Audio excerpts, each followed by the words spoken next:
pada pagi hari ini, mari kita berdoa. Oke, ketua kelas bisa memimpin doa. Sebelum kita mulai pembelajaran pada hari ini, marilah kita berdoa menurut kepercayaan masing-masing. Berdoa mulai. Selesai. Terima kasih ketua kelas. Sama Bu. Sebelumnya Ibu akan mengabsen dulu ya. Moni, Hadir. Desi, Hadir. Septi, Hadir. Natalia, Hadir. Rizka. Hadir. Hadir semua ya? Iya, Bu. Mana kabarnya? Sehat? Sehat, Bu. Syukur kalau sehat. Oke, sebelum pelajaran, lihat di bawah, coba berdiri. Itu ada sampah atau enggak? Kalau ada, silahkan diambil dan dibuang ke sampah. Yuk. Sudah? Sudah, Bu. Bersih semuanya ya. Nah, ini kan tinggal. Sebelumnya Ibu mau cerita dulu. Tadi Ibu di jalan pas mau ke sekolah, itu tuh pas naik motor, ada emak-emak, biasalah emak-emak kalau naik motor kayak gimana, saya juga mungkin. Nah, itu tuh nggak pakai helm, terus salah jalur. Padahal di sana ada Pak Polisi nertibin jalan. Terus akhirnya Ibu itu dipinggirkan, suruh minggir, terus diberi sanksi.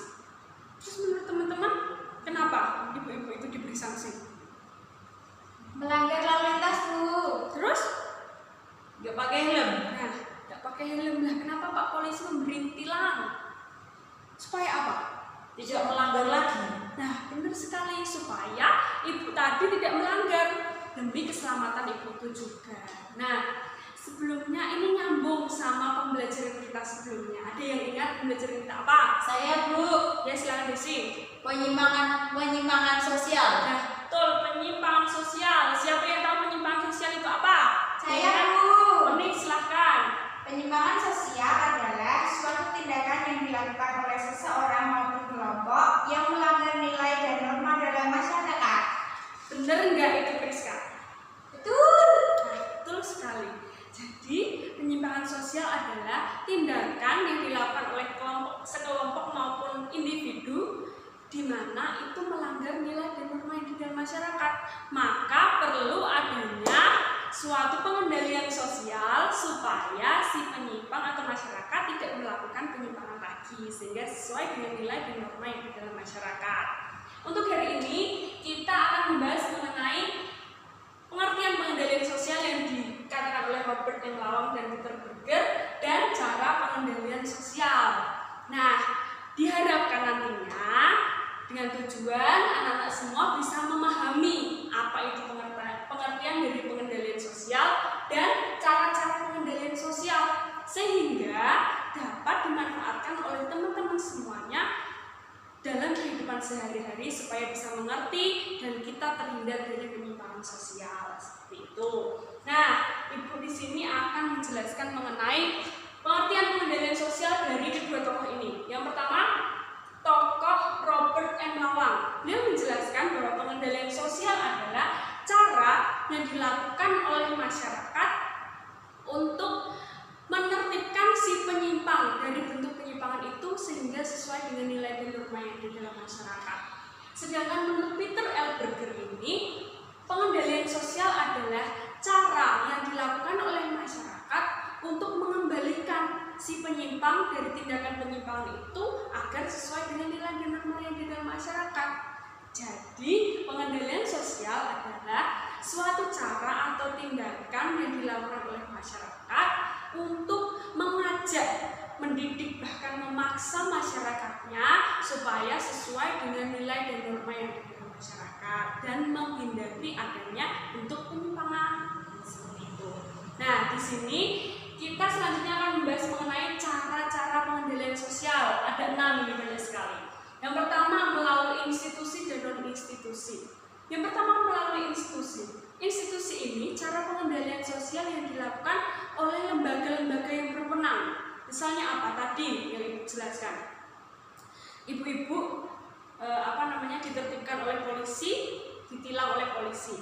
Nah, polisi itu lembaga kepolisian, lembaga hukum yang berwenang untuk memberikan sanksi. Kan nggak mungkin kalau kalian melihat ibu-ibu yang melanggar, terus akhirnya kalian memberikan surat tilang kan, karena kalian tidak berwenang. Nah, kemudian non-institusi ini dilakukan oleh sekelompok orang massa yang berkerumun, misalnya apa? Misalnya gini, kalian lihat ibu-ibu kecopetan, terus akhirnya ibu-ibu itu copet berteriak seperti itu. Nah, akhirnya massa berkumpul untuk menghajar si pencopet itu. Nah, akhirnya si pencopet itu jeda dan tidak melakukannya lagi. Nah, itu biasanya bersifat kekerasan atau tindakan fisik.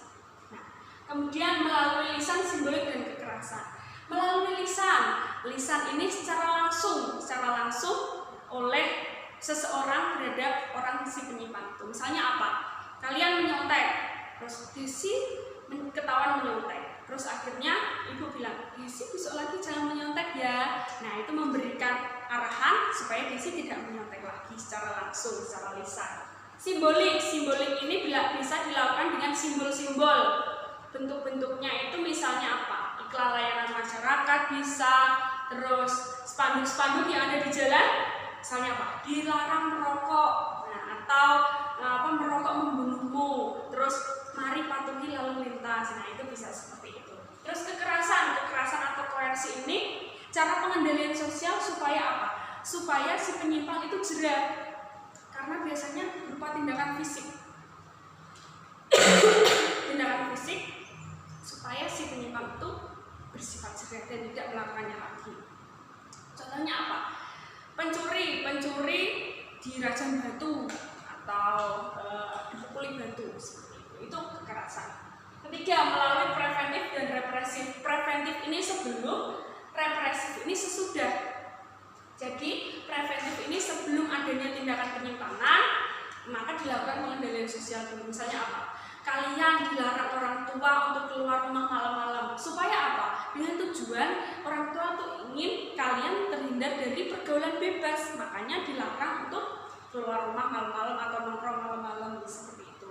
Sebelum kalian terjadi pergaulan bebas. Nah, represif atau sesudah itu misalnya apa? Koruptor melakukan tindakan korupsi. Nah, itu kan adanya tindakan dulu baru dilakukan pengendalian sosial. Kan sudah bentuk penyimpangan baru dilakukan pengendalian sosial berupa represif. Nah, misalnya apa? Dikurung penjara atau apa seperti itu. Kemudian melalui formal dan informal. Formal ini lembaga atau pihak-pihak yang memiliki kewenangan berwajib. Contohnya apa? Institusi formal, misalnya sekolah. Institusi sekolah, guru berwenang, memiliki wenang untuk menertibkan anak-anaknya yang misalnya tadi menegur yang ketahuan menyontek. Nah, itu berwenang karena memiliki wewenang atas si murid itu. Nah, informal ini oleh masyarakat atau sekelompok masyarakat kecil. Misalnya apa? Misalnya gini, di desa kalian atau di manalah terdapat orang-orang yang ketahuan mencuri. Nah, akhirnya dia itu dirasani oleh tetangga atau desas-desus atau dicemooh, dijauhi. Nah, itu secara informal oleh sekelompok kecil masyarakat itu yang terjadi bentuk penyimpangan itu. Nah, kelima, melalui sosialisasi. Kita hidup dalam masyarakat harus sesuai dengan nilai dan norma yang ada dalam masyarakat. Nah, untuk itu perlu adanya sosialisasi supaya apa? Supaya kita bisa melakukan sesuai dengan aturan yang ada dalam masyarakat dan tidak melakukan tindakan penyimpangan. Misalnya seperti ini. Kalian dari kecil diajari orang tua sopan santun, harus sopan dengan orang yang lebih tua. Kalau ketemu orang yang lebih tua menyapa, atau kalau mau lewat pasti suruh duduk seperti ini. Nah, itu cara-cara yang dilakukan oleh orang tua supaya kita tidak kurang ajar dengan orang tua atau orang-orang yang lebih tua, supaya kita tidak melakukan tindakan penyimpangan sosial. Nah, yang terakhir, melalui tekanan sosial. Tekanan sosial ini cara pengendalian sosial yang biasanya tidak sesuai dengan kita. Misalnya apa? Misalnya seperti ini. Kalian anak-anak cowok ini biasanya pengen masuk ke suatu geng yang di sana itu semuanya merokok. padahal dia tuh nggak merokok. Nah, tapi dia pengen masuk ke geng itu, akhirnya dia mengikuti mereka untuk merokok, karena kalau tidak ikut-ikutan merokok dia tidak diterima dan diejek malahan. Nah, makanya dia meskipun tidak sesuai dengan dirinya, dia merasa tertekan, tapi dia melakukan hal itu. Nah, itu bentuk pengendalian sosial melalui tekanan sosial seperti itu. Bisa dipahami? Bisa. Wah, ngantuk ini? Ngantuk, Bu. Oke, kalau gitu Ibu punya kuis biar kalian nggak ngantuk. Jadi, Ibu punya gambar, nanti bisa ditebak ya. Bisa ditebak, nanti yang bisa menebak akan Ibu kasih tambahan nilai untuk yang aktif hari ini ya. Ada 3 gambar ini. Ibu contohkan yang pertama. Tunjukkan dulu. Nih, kelihatan? Ya. Apa ini, gambar apa ini? Polisi dan pengendara, Bu. Polisi sedang menertibkan pengendara motor. Nah, ini menurut teman-teman siapa yang tahu cara pengendalian sosial melalui apa? Saya, Bu. Ya, Moni. Melalui institusi. Kenapa melalui institusi? Karena melalui lembaga hukum, Bu. Nah, karena polisi ini berwenang di untuk menertibkan orang yang melanggar lalu lintas. Betul sekali. Dulu foto tangan untuk Moni. Gambar pertama yang bisa menebak adalah Moni. Oke, gambar kedua, ayo yang lainnya. Semangat ya. Iya, Bu. Oke, yang lainnya gambar ini. Ini yang biasa melakukannya pasti tahu ini. Gambar apa ini? Guru, Bu, sama murid. Guru ini memberikan apa ini? Ulangan kok nyontek mau jadi guru besar ya. Nah, ini guru menegur siswa yang nyontek. Ini melalui apa cara pengendalian sosialnya? Melalui lisan. Kenapa, Desi? Karena secara langsung. Oke, betul sekali. Beri tepuk tangan untuk Desi. Gambar kedua Desi. Oke, gambar terakhir. Ayo, siapa ini ya? Ini gambar terakhir.